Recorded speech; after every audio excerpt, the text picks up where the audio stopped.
Hello everyone, Scary Skeleton Reactor here, bringing to you yet another reaction video. Well, time for some more Mr. Nightmare, and this time Liam Murphy wants me to react to a recent Mr. Nightmare video called 8 Unsolved Mysteries That Happened on Halloween. Now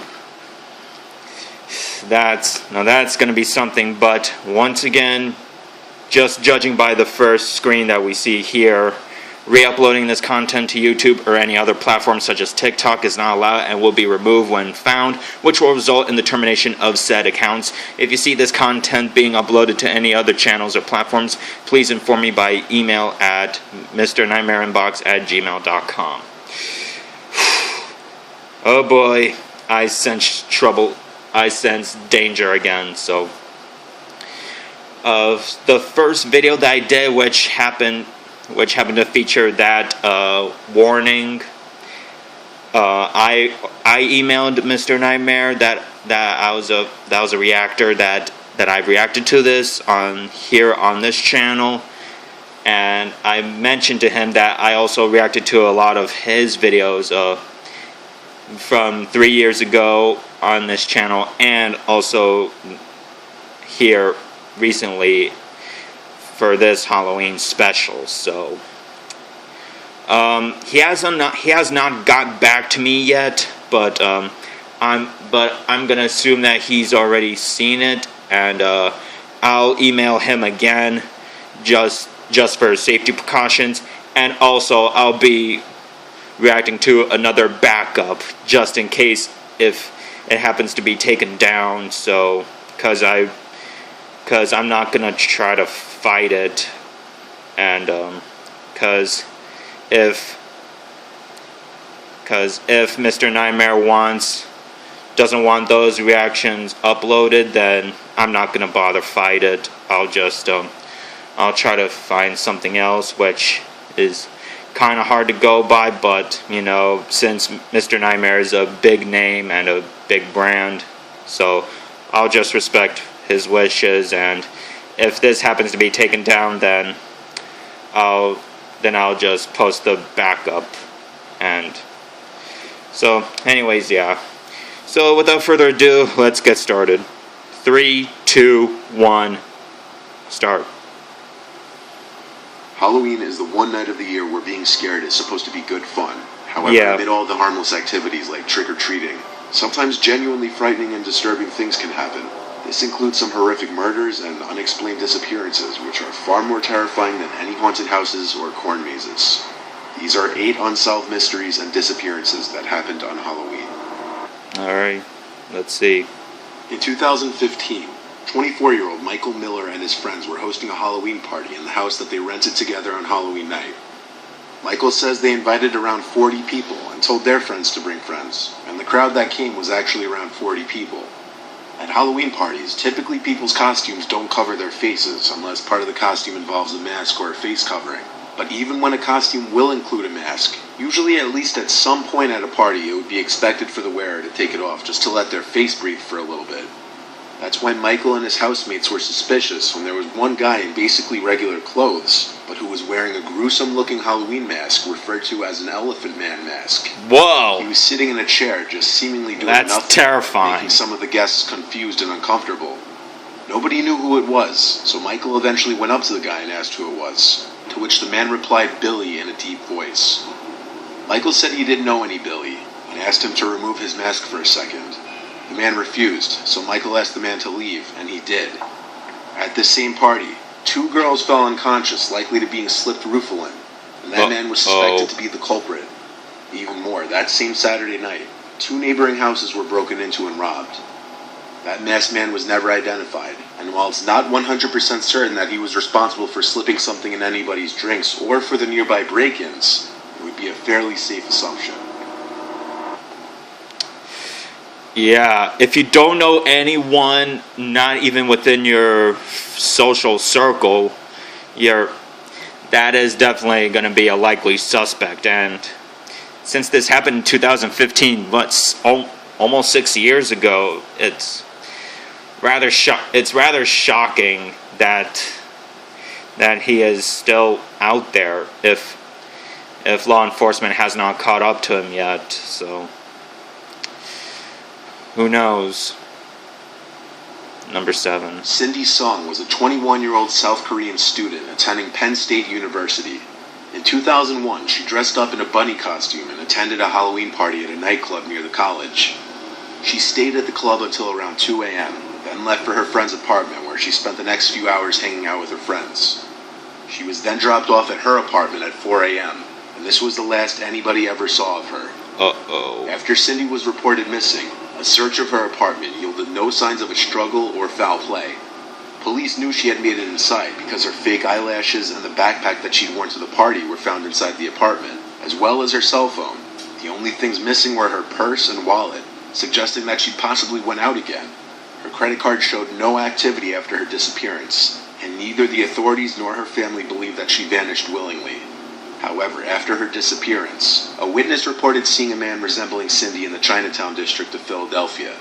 She was inside a vehicle with an unidentified male and appeared to be crying for help. In 2003, a man named Hugo Marcus Selinsky was arrested after the remains of 5 people were found buried in his backyard. 5 people buried? Oh, come on now. Circumstances would point to him being the reliable suspect, but judging by the title of this video, I'm gonna guess that he was not involved with this disappearance. Selinsky told police that he and another man, Michael Kurkowski Jr., abducted Cindy off the street and kept her imprisoned in his walk-in safe until she perished, and then buried her on the property. However, none of the remains discovered could be identified as Cindy, and the only person who could confirm this was Kurkowski, but his body was one of the many buried on Selinsky's land. What? The case remains open to this day, and no evidence exists to link Selinsky. Great. There's this quote, which I'm probably going to butcher, but 3 could keep a secret if 2 of them are dead. I have a gut feeling this is the case. And, wow. It's just, it's tragic. Alright. On Halloween night in 2002, 21-year-old University of Minnesota student Chris Jenkins and some of his friends visited a keg party before going to a place called the Lone Tree Bar and Grill. The bar was in downtown Minneapolis, where Chris was attending school. The group arrived around 10:30 p.m., but around an hour and a half later, Chris was removed from the bar by security for reportedly being too drunk, and he was banned from returning. Chris was left out in the cold. It was as low as 20 degrees Fahrenheit that night, and he was only wearing his costume, which consisted of Native American attire, and he was without his wallet, cell phone, or keys. From this point, he vanished without a trace. Wait a minute.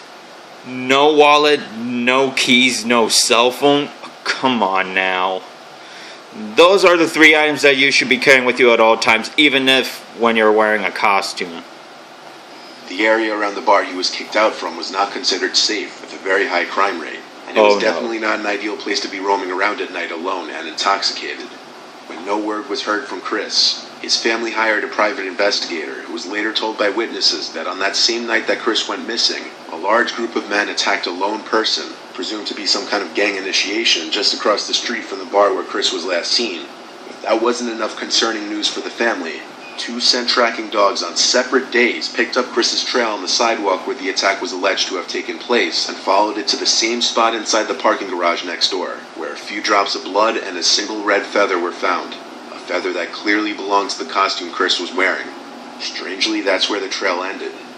Chris wasn't found until 4 months later, when his body was found floating in the Mississippi River, a victim of what was originally believed to be either a suicide or an accidental drowning.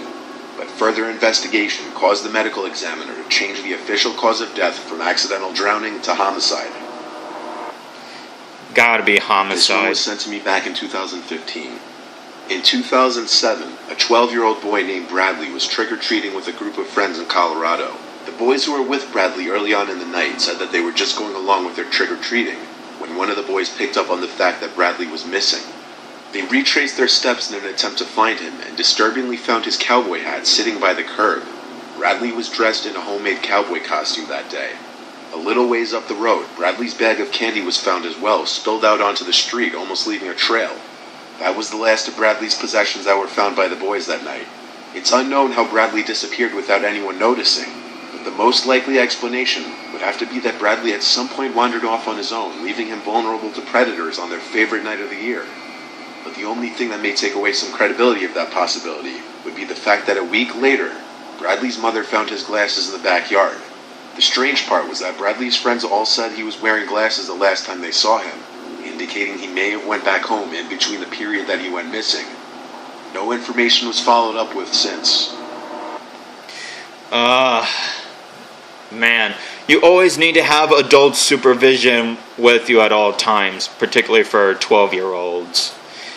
Like, pretty much the age that I would think that you don't need to have adult supervision is more likely 17 or 18 years old.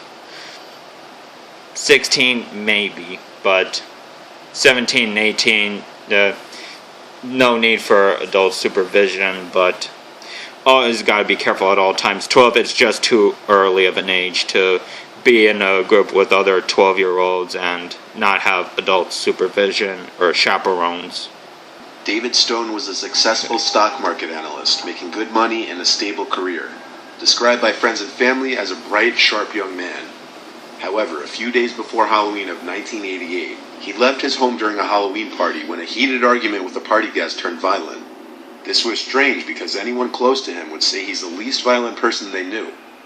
A few people reported seeing David sitting next to his car on a highway, until he apparently set off on foot into the desert. He was spotted by witnesses several times that day, including a farmer who found him wandering around on his property severely underdressed for the cold weather. He was apparently muttering something about being in search of the beast before vanishing for good. He was last seen on Halloween Day. His car was found on November 5th off the same highway. Search teams headed north from the location of the car and found two pyramids made out of rocks and surrounded by a triangle, with David's Rolex lying next to one of them. 3 miles further north, they found a Fibonacci sequence, which is a number pattern used in stock analysis, etched into the soil. Bloodhounds were able to track David's scent along the highway 13 miles north from where his car was abandoned, but the trail went cold. His family found a riddle-like note inside his vehicle that read, "They think the word is in the safe. 6 knives in Rob's room. Use buy your tea and use take your chances Halloween." Use buy your teas and take your chances is a play on an old saying about stocks and gambling. And in the New Age movement, having 6 knives in your house would mean a regretful yet necessary rite of passage. 2 hikers found David Stone's remains in the desert in 1992, 4 years after he went missing. Despite having no idea what caused his erratic behavior or how and why he died, there was no sign of any foul play. Wait, no signs of foul play, but you found that cryptic note? Something tells me that this does sound like foul play, and it happens to be probably a disgruntled co-worker or a former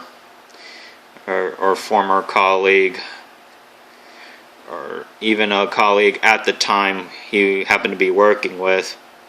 That's probably the best theory to go by. In 1981, Number 3. A Manhattan couple named Ronald Sisman and Elizabeth Platzman were murdered in their Greenwich Village apartment in the late hours of the night. The two were brutally beaten before being shot in the head, and the apartment was completely ransacked. Sisman, the boyfriend, was allegedly involved in drugs, so it was initially thought that that may have been a possible motive for the killings.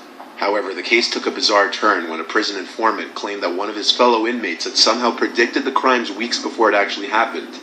That inmate was the son of Sam killer David Berkowitz, an American serial killer who pleaded guilty to 8 shootings that began in New York in 1976. There's even speculation that Berkowitz was involved with a satanic cult and didn't commit all those murders on his own. According to the informant, Berkowitz told him that his alleged cult was planning to break into an apartment in Greenwich Village on Halloween night and perform a ritual murder by shooting a couple in the head before ransacking the place to remove incriminating evidence. This description matched exactly what went down in their apartment. When questioned, Berkowitz claimed that Ronald Sisman possessed snuff footage of one of the Son of Sam shootings and was planning to hand it over to the authorities to avoid some drug charges. But to this day, no evidence was found to support Berkowitz's claims. Therefore, no one knows if the murders of Ronald and Elizabeth had anything to do with the Son of Sam case. Man. Then again, criminals would just try to lie, make up stories just to make themselves feel like that they're more important than they really are. Just my opinion. Alright, It was Halloween night of 1996 when 40-year-old Veronica Safransky of Argyle, Minnesota went missing. Veronica attended a Halloween costume party with a friend at Mick's Bar and Grill in Warren, Minnesota a few nights before Halloween. Veronica's friend was unable to locate her inside the bar around midnight.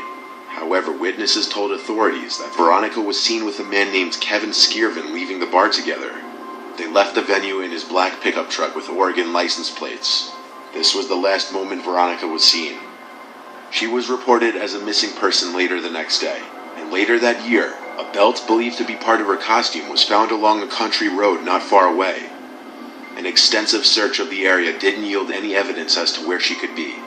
Kevin Skirvin, the man she was seen leaving the bar with, had a history of sexual assault convictions, and he admitted to departing Mick's Bar and Grill with Veronica, but claimed that he did not know what happened to her afterwards. He had never been charged in connection with her disappearance. Authorities have said that there are many wooded areas in Marshall County where Veronica's remains could be easily concealed. In fact, at the start of each hunting season, the sheriff asks local hunters to be on the lookout when traversing the wooded lands, as her body has still yet to be located. Her case remains unsolved. Man, such a long time. On Halloween in 1955, Marilyn DeMond took her 2-year-old son Stephen and 7-month-old daughter Pamela to a bakery in East Meadow, New York. While she was inside the bakery, Marilyn irresponsibly left Stephen and his sister, who was inside a carriage, to wait outside the front. When she left the bakery 10 minutes later, she was mortified to discover that both Stephen and the carriage were gone. Shortly thereafter, the carriage with Pamela still inside was discovered about a block and a half away. However, Stephen was nowhere to be found. He has not been seen since. In many cases where infants are abducted, it's theorized that the perpetrator wanted a child of their own and decided to raise the missing infant under a new name. Over the years, DNA testing has been utilized in an attempt to determine if Stephen DeMond was ever given a new identity. At one point, investigators noticed that Stephen bore a resemblance to the infamous boy in the box, an unidentified child who was found murdered inside a cardboard box in Philadelphia in 1957. However, after DNA testing, all indications were that the boy in the box was not Stephen DeMond. In 2009, a Michigan man named John Barnes came forward, believing he might be Stephen, but some DNA testing also ruled this out. It's possible that an adult Stephen DeMond might be living another life somewhere under a different identity, unaware that he was once taken from his real family. It may also be a possibility that Stephen was murdered long ago, and his body was never found. Either way, his current whereabouts, dead or alive, continue to remain unknown, and at this point, will probably never be known. That is sad. Anyways, that was 8 unsolved mysteries that happened on Halloween. Oh my goodness. The fact that they're unsolved, it's just very, very, very tragic and scary at the same time. Really putting a whole twist on Halloween, putting a whole connotation, stigma, stereotype to it. So, it's sad. Really is sad. Really. Well, anyways, I hope you've enjoyed it. I know I did. That was really, really creepy. And Liam Murphy, I'll try to make contact with Mr. Nightmare again through email, but for the time being, I'll upload a backup just in case if this happens to be taken down. So, anyways, thank you guys so much for watching. You know the drill. Please like, please subscribe. If you guys have requests, comment down below. See you guys in my next reaction. Peace.